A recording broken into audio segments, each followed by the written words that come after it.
लेकिन हम चाहते हैं तुरंत हमको फल की प्राप्ति हो जाए, पहले हम वहाँ से पात्र बन जाएं। जब पात्र बन जाएं तो गुरु तो हमारे पास सब जगह बैठे हैं, गुरु तत्व कहीं खाली नहीं है, जहाँ चाहो वहाँ से प्रकट हो जाएगा। प्रारब्ध में हमने इस जन्म में हमको प्राप्त हुआ धन, कुछ भी दिया, हमने कुछ किया नहीं है, दान दक्षिणा कुछ दिया नहीं है, कुछ भोजन नहीं कराया, संतों गरीबों की सेवा नहीं, और एकदम धन था लेकिन उस समय कुछ नहीं दिया हमने, तो इसलिए अब हमको गरीब दरिद्री जन्म हुआ है और वो भोगना ही पड़ता है।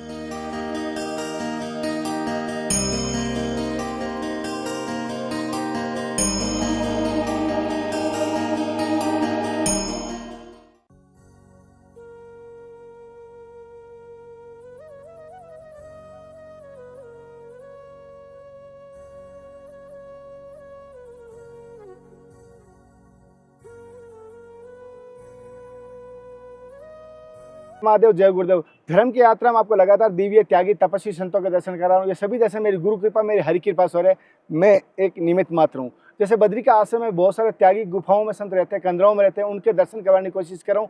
मेरे उद्देश्य है कि मेरा सत्संग मिले और साथ साथ जैसे मैं गंगा में स्नान करने जा रहा हूँ तो मेरे पास अगर कमंडल है तो उसमें गंगा जल लेके मैं गाँव के वासियों को भी दे सकूँ, अपनी कुटिया के आसपास में रहने वालों को दे सकूँ। इसी उद्देश्य से संतों से सत्संग ले रहा हूँ। पहले तो गुरु जी से प्रणाम करता है, फिर आध्यात्मिक सत्संग शुरू करते हैं। गुरु जी, पहले मेरी तरफ से समस्त भक्तों की तरफ से आपके चरण सत्संग। पहले तो मैं ये जानना चाहता हूँ, जैसे कि बहुत सुलभ आश्रम थे आपके, गुरु जी के भी बड़े आश्रम हैं और बहुत सारे आपके गुरु भाई आश्रमों में रहते हैं, लेकिन आप उन सभी आश्रमों को त्याग कर हिमालय की कंदराओं में, जैसे अभी कहता हूँ मौसम भी अनुकूल नहीं रहता, कभी बर्फबारी होती है, कभी ग्लेशियर गिरते हैं, कभी नुकसान भी होता है कुटियों का, फिर इतना कष्ट के साथ फिर भी हिमालय को आप छोड़ नहीं रहे हो, हिमालय में रहे हो। देखो, हिमालय का तात्पर्य क्या है, ये देवभूमि है। वो देवभूमि में जहाँ हिमालय में कंदराओं में शांति में एकांत रहती है, एकांत में स्वतः आत्मा की अनुभूति का प्राप्ति होती है। अच्छा। दिव्य अनुभव होती है यहाँ परम शांति का अनुभव स्वतः ही होने लग जाता है। अच्छा। नीचे हम रहते हैं, प्रयत्न करते हैं, प्रयास करते हैं, फिर भी नहीं हो पाता है। क्यों? कि वहाँ का वातावरण, वहाँ का वायुमंडल जैसा है वो यहाँ जैसा नहीं है, क्योंकि देवभूमि है, यह तपस्वी भूमि है। तप भूमि का उद्देश्य यही है कि कंदराओं में रहकर के शांत ध्यान चित्त में बैठे हुए तो अपने दिव्य आनंद का अनुभव करते हैं। इसलिए सब सुखों को छोड़ करके परम सुख का आनंद लेती है कंदराओं में, इसलिए यहाँ पर रहते हैं। साथियों, जैसे अभी देख पा रहे हो इतना मौसम साफ था और ठीक मैं भाई से निवेदन करूँ, आप देख पाएंगे चारों तरफ से मौसम इतना बिगड़ गया। देखा पीछे से दिखाना, हिमालय के पीछे की चोटी दिखाना, जैसे पूरा मौसम बर्फबारी जैसे हो जाए, ऐसा मौसम हो जाता कभी कभार अचानक, और कभी कभार मौसम इतनी तेज धूप भी हो जाती है कि बर्फ से टक्कर के जो स्किन को एकदम डक कर लेती है, एकदम तीखी शुरू में। महाराज, एक चीज जाता हूँ, मैंने देखा एक बार, मैं जब चरण पादुका पर रात्रि विश्राम किया था एक बार, तो अलोक रूप में ज्योति रहती थी और किसी संत ने कहा वो अलोक रूप में संत थे, और मैंने सोचा कोई तारा गिरा या ऐसे उल्कापिंड होगा। कोई यहाँ पे अलोक रूप में संत रहते हैं, ज्योति के रूप में? हाँ, ज्योति रूप में आते हैं। अदृश्य, दृश्य माने दृश्य में भी रहते हैं, अदृश्य में रहती हैं। जो अदृश्य होते हैं वो रात्रि में चलती हैं, जो मानव को दिखाई नहीं देती हैं, वो ज्योति रूप में आती हैं। कभी आके तीर्थ में चक्र में विलीन हो जाती हैं, कभी आके मंदिर के पास में विराज जाती हैं। ज्योति रूप में चलती है, प्रकाश रूप में। वो संत आते हैं भगवान के दर्शन करने के लिए। देवश्री नारद जी हैं, सनक सनत कुमार हैं, सप्त ऋषि हैं, और आदि अनादिकाल से संत हैं। वो सतोपंथ से आदमी रहती हैं, अदृश्य रहती हैं। जैसे महावतारी बाबा हैं, सोनकनाथ जी महाराज जी हैं, वो अदृश्य रहती हैं, हिमालय में रहती हैं। बड़े देव शक्ति हैं, वो आके दर्शन करने आती हैं रात्रि में, लेकिन मानव को दर्शन नहीं हो पाते हैं, क्यों? वो हमको चक्षु वो ज्ञान दृष्टि नहीं है, वहाँ तक पावर नहीं है हमको। वे हमको देख सकते हैं लेकिन हम उनको नहीं देख सकते हैं, इतना प्रभाव है। जैसे गुरुजी, आप हिमालय में कितने वर्षों से हैं अभी? हमें लगभग ऋषिकेश में रहे 25 वर्ष तक, और यहाँ 10 वर्ष से हम लगभग आ रहे हैं। अच्छा। और 3-4 वर्ष से कुटिया बना करके हमको परमानंद। जैसे महाराज जी की आप कुटिया देख पा रहे हैं, छोटी सी है, हालांकि टीन की बनी है, पीछे एक पत्थर है, जैसे इनकी कह सकता हूँ हाथ दिया हुआ है भीम की तरह, मैं कह सकता हूँ, और भीम पत्थर भी कह सकता हूँ कि इनकी कुटिया की सुरक्षा है। क्योंकि पिछली बार अभी ग्लेशियर गिरा था, इस कुटिया को कुछ नहीं हुआ, मैं समझ रहा हूँ कहीं ना कहीं उसकी कृपा से, उनकी कृपा है, उनकी कृपा है। वन्य था बड़े बड़ी कुटियाओं का ध्वस्त होते मैंने देखा। दोस्तों के सामने पड़ा सब चला गया, ऊपर खड़ेश्वर साफ हो गया, बहुत आश्रम चले गए। एक खड़ेश्वर बाबा की बनी हुई कुटिया थी सुंदर, वो भी गंगा जी पहुंच गई। तो भगवत कृपा से परमात्मा ने कृपा करके हमारी कुटिया बचा ली कि बाबा आएगा तो कहाँ रहेगा। तो सब जानते हैं, वे सब देखते हैं किसी पास क्या है, आकर के चौरे में कहाँ रहेगा। तो अंतर्यामी ही परमात्मा सबको देखता है। गुरुजी, जैसे मैं देखा हूँ आप एकदम फक्कड़ हालत में, कोई संग्रहालय नहीं किया आपने, कोई ऐसा नहीं देखा हूँ कि आपने कोई मोह माया रखा है, संग्रहालय रखा है, क्या ऐसा कारण है कि आप बिल्कुल भी कोई कुटिया में संग्रहालय नहीं रखा है? बिल्कुल भी, बस जितना गुजारा हो जाए परमात्मा की कृपा से पर्याप्त, क्या करना ज़्यादा। ज़्यादा रखने से क्या आवश्यकता है? आप भगत अगर लाते हैं तो आप क्या कहते हो कि ज़्यादा लाने की आवश्यकता नहीं है, नीचे करो भंडारा कर दो वरना से। वाह, या कल ला के क्या करो यार, लाए तो आएंगे तो फिर वहाँ पर गंदगी फैलाएंगे और वातावरण दूषित करेंगे। इसलिए आप जाइए, नीचे रहिए, नीचे भंडारा की संतों का, हमें शांति से आओ, मिलने मिलने आओ और अपने जाइए, ये उद्देश्य रहता है। गुरुजी सभी संतों का, गुरुजनों का दिया हुआ शुभ नाम क्या है आपका प्रभु जी? स्वामी बेलवकेश्वर पुरी जी।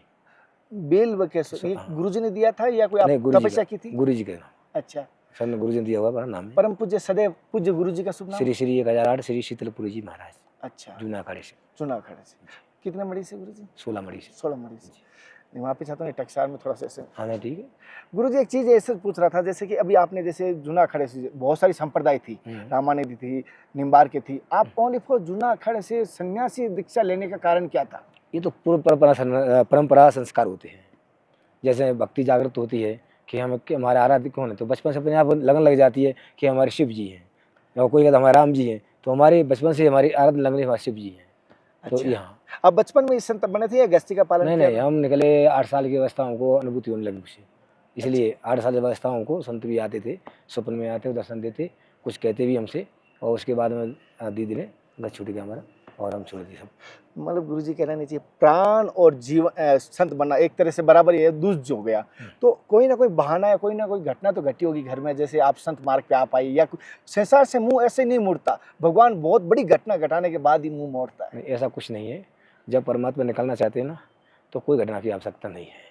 वो तो प्रयास आता ना, घटना घटती है, कहते हैं कुछ चपेट पड़ी, तो उसमें आए कि भाई हमको कोई परेशानी आए, संकट आ रहा है, तो बाबा जी हो जाती हैं। या शादी कर ली, फिर पत्नी खत्म हो गई, पैसा नहीं है, तो बाबा जी हो जाती हैं। या कुछ कार्य किए, कोई कर्जा हो या ऋण हो जाता है, तो उस दबच में बाबा जी हो जाती है। वो उद्देश्य नहीं है, वो तो घटना से कारण हुए, ये तो निर्घटना से कारण है। जो वैराग्य होता है सुधे, उसमें कोई घटना की आवश्यकता नहीं है। वो सब फीका लगता है, अच्छा लगता नहीं कुछ भी। गुरुजी भाई बंधु माता बहन पिता सब ऐसे लगता है कुछ है नहीं, चलिए भागिए से। क्यों? ये एक जन्म की बात नहीं, अनेक अनेक जन्म के तपस्या के संस्कार जब जगते हैं ना, तो सब फीका लगता है, एकदम भगवान प्रभु की ओर अच्छा लगता है, और सबसे मुख मोड़ के निकल लेते हैं। गुरुजी ने जैसे बताया, कोई चपेट का होता है, कोई लपेट का होता है। गुरुजी एक ठेठ के यानी बच्चापन के संत हैं, बाल ब्रह्मचारी संत है, ऐसे जैसे मुझे ये जानकारी मिली है। गुरुजी एक चीज़ जानना चाहता हूँ, अगर आपके पास मैं आगे सत्संग में बढ़ूंगा, एक चीज़ जानना चाहता हूँ, आपकी दृष्टि से रियल में सृष्टि या संसार क्या है? आज के समय संसार क्या है, कैसा होना चाहिए था और कैसा हो चुका है? देखो, ये तो परिवर्तन संसार है, परिवर्तनशील। ये तो परिवर्तन होता रहता है इसमें। तो कभी कभी क्या होता है, अधर्म अधिक बढ़ जाता है, धर्म वृद्धि होती है। जब अधिक अधर्म हो जाता है, तो भगवान कहते हैं हिदायत धर्मस्य कला निर्भर भारत अभ्युतम धर्मस्य तदात्मा सजाम हम प्रत्राणा साधुना विनाशाय दुष्कृतम धर्म सम स्थापना संभवामी युगे युगे। भगवान साधु संतों की रक्षा के लिए युग युग में आती हैं, धर्म की रक्षा करती हैं, और अधर्म का नाश करते हुए पुनः धर्म की स्थापना करके चले जाती हैं। ये तो परिवर्तनशील है, चलता रहता है। कभी धर्म की पलवा धर्म का, कभी अधर्म का बढ़ता रहती है। लेकिन अधिक हो जाता है जब पृथ्वी माँ व्याकुल हो जाती हैं, देव भूमि गौ माताएँ संत ब्राह्मण जब अच्छे हो जाता है, तब सबकी पुकार लगती है, तब भगवान को युग युग में आना पड़ता है। गुरुजी जैसे कहते हैं, ईश्वर को प्राप्त करने के लिए, ईश्वर के मार्ग पर चलने के लिए बहुत सारे मार्ग बने हुए हैं। कोई ज्ञान मार्ग से करता है, कोई भक्ति मार्ग से करता है, कोई योग मार्ग से करता है, कोई कर्म मार्ग से करता है। तो आप गुरुजी किस मार्ग पे? देखो, केंद्र एक ही है, किसी मार्ग से चले जाओ। लेकिन एक मार्ग तो होता है जिससे हम इस विषय पे सत्संग आगे बढ़ा सकें। देखो, तीनों की धारा के बिना एक कोई नहीं है। ज्ञान वैराग्य भक्ति तीनों चाहिए। तीनों धारा के प्रभाव से ही हम आगे निकलेंगे। खाली ज्ञान को रख करके, ज्ञान को मात्र लेकर के, वो भी रुका रह जाएगा। बिना भक्ति से वो शोभा नहीं देगा, कभी भी गिर सकता है। भक्ति के माध्यम से ज्ञान आगे बढ़ेगा। तीनों की भूमिका है, भक्ति ज्ञान वैराग्य। ये वैराग्य नहीं है तो ज्ञान भी फीका है। वैराग्य नहीं है तो किस घर में पड़े हुए गृहस्थी में सन रहे हैं हम ज्ञानी, किस काम ज्ञानी? ज्ञानी का मतलब वैराग्य युक्त, वैराग्य युक्त ज्ञान, और ज्ञान से ज्ञान वैराग्य से युक्त भक्ति। तीनों से संगम होगा, तभी शोभायमान होते हुए सीधा रास्ता निकलेगा। गुरुजी जैसे कि कहना नहीं, आपकी दृष्टि से ज्ञान किसे कहते हैं, वैराग्य किसे कहते हैं? देखो, ज्ञान क्या है? ज्ञान हमने जान लिया, इसलिए पहुंचे आदि कृष्णाचार्य माध्यम से, तो भगवान स्वस्वरूप अनुसंधान भक्ति, अपने स्वरूप का अनुसंधान करें, भक्ति बता दी यहाँ पर। तो ठीक है। और ज्ञान का अपने आत्म स्वरूप को जानना ही ज्ञान है। वहाँ दोनों की लास्ट दर्शन एक ही है। भक्ति और ज्ञान दोनों एक ही पूर्ण हो जाता है। नाम रूप अलग अलग है, लेकिन लास्ट में पहुँचे दोनों एक ही। भक्ति क्या करेगी? साफ सुथ करते हुए पवित्र बना के वहाँ तक पहुँचाएगी। ज्ञान भी साफ सुथ करते हुए वहीं पहुँचाएगा।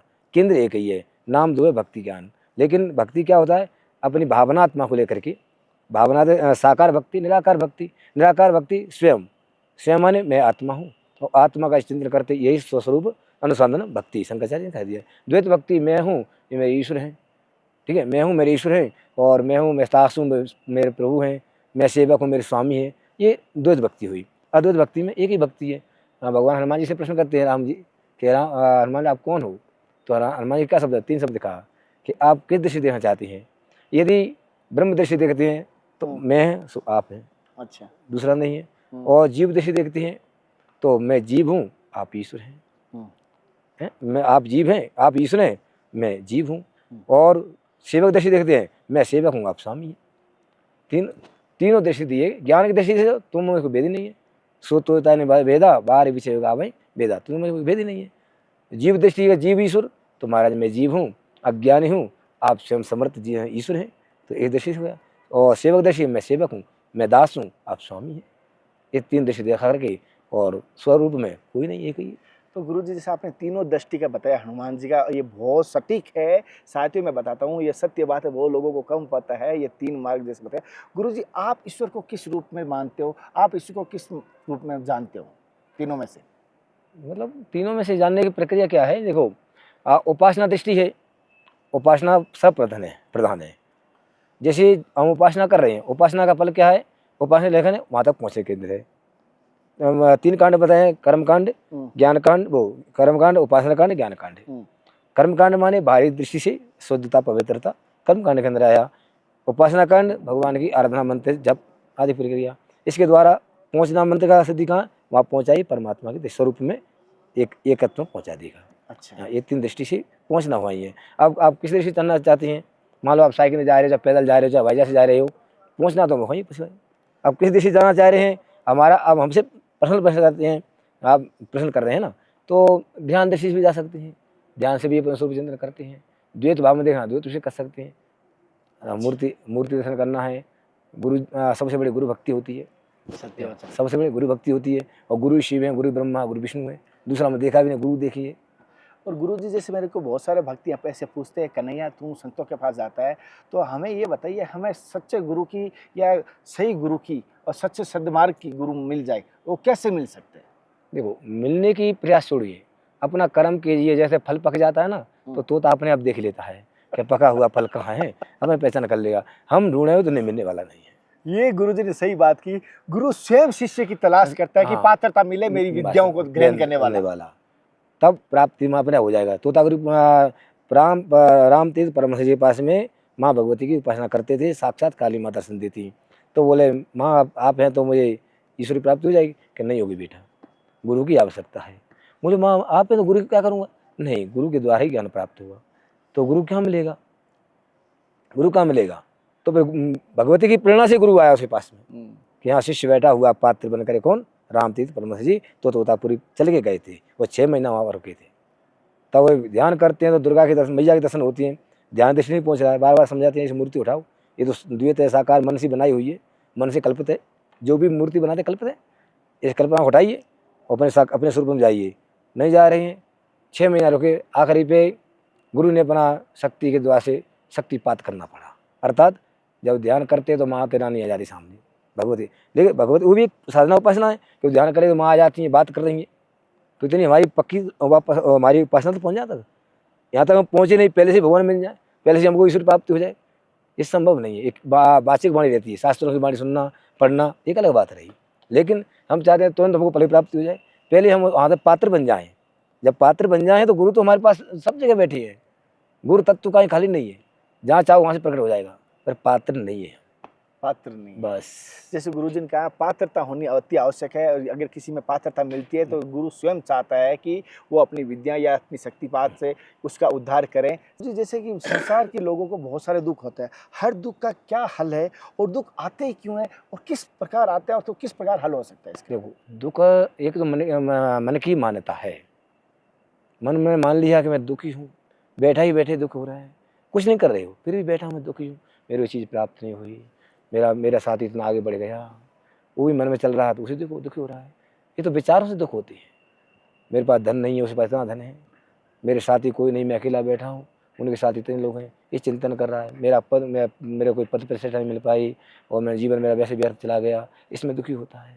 कभी बैठे बैठे आराम बीपी बढ़ गया तो दुखी हो रहा है।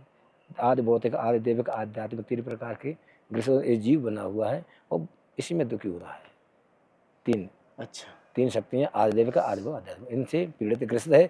एकमात्र भगवत नाम चिंतन करने से ही यह जिनका निवारण हो सकता है। गुरुजी जैसे संसार में 3 नाम एक चलते हैं, जैसे आपने ज़्यादा विशेष, हालांकि सभी देवताओं के नाम चलते हैं और 3 मंत्रों का विशेष बात होती है, राम, ओम, शिव।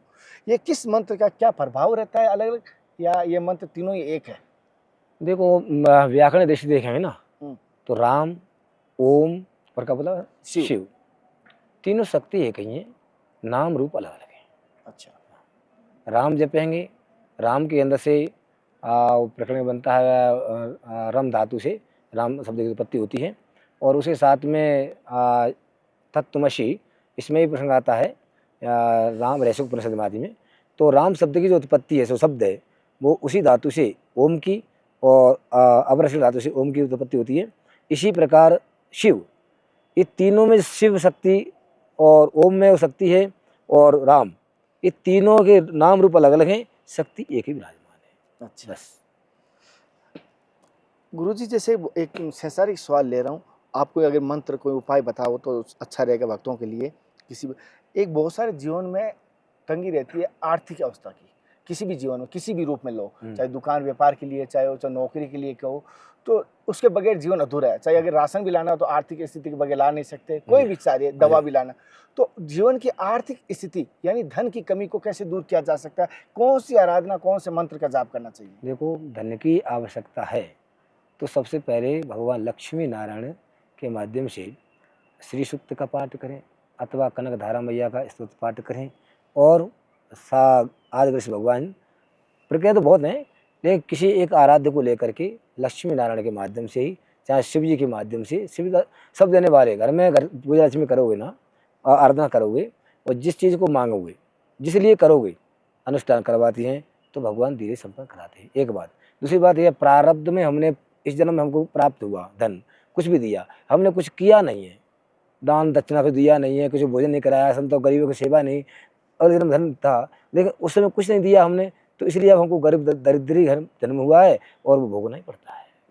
इसमें कोई हमारा कर्म हमारे साथ चलते हैं। हाँ, रही कि हमारा दर्द कैसे दूर हो, क्या करे प्रभु, तो प्रभु की आराधना करो, भगवान नारायण की आराधना हो, लक्ष्मी नारायण रहेंगे, लक्ष्मी तो स्वतः ही आने लग जाएंगे। जैसे प्रभु जी ने बताया, हालांकि प्रभु जी से मैं अंधेरा भी हो रहा है, लाइट भी इनकी डिस्चार्ज हो रही है।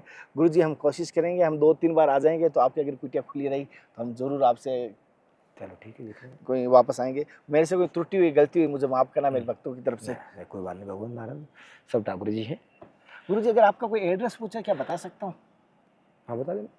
क्या एड्रेस दूँ, आप बता दीजिए आपके मुखारविंद से।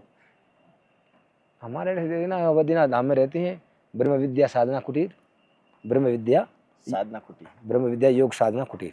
ठीक है, अपना नाम बता दिया हमने आपको। जी जी गुरु जी। यहाँ रहते हैं, बद्रीनाथ धाम में रहते हैं। जैसे साथियों, महाराज जी का एड्रेस मैं एक बार फिर आपको ये बता देता हूँ, सुलभ है। जैसे कि आप देख पाएंगे, बद्री का आश्रम है, ठीक बद्रीनारायण मंदिर के ठीक पीछे नर पर्वत है और गंधमाधव पर्वत के ठीक तलेटी पे कह सकता हूँ, वहाँ पर उनकी कुटिया बनी हुई है, छोटी सी कुटिया बनी हुई है अपनी साधना, योग साधना के लिए। हालांकि ये कह सकता हूँ, गुरु जी अगर कहीं गए हुए हैं, जैसे कभी कभी साधना के लिए पहाड़ों पे चले जाते हैं, कभी कभी कोई संतों का समागम में चले गए, बात अलग है। ये कहीं भक्त यहाँ ज़्यादा आ जाते हैं, एकांत में चले, सब अलग बात है। कुटिया में 2-3 बार आप आओगे तो जरूर दर्शन होगे। और आज के दर्शन आपको कैसे लगे जरूर मुझे बताना। अंधेरा होने के बाद मैं विश्राम दे रहा हूँ सत्संग को, अगले दर्शन और सत्संग फिर मिलते हैं। तब तक जय हिंद, वंदे मातरम, हर हर महादेव, हरे कृष्णा, हे नाथ, हे मेरे नाथ। में आपको बोलूँ जय गुरुदेव, जय बद्री विशाल की।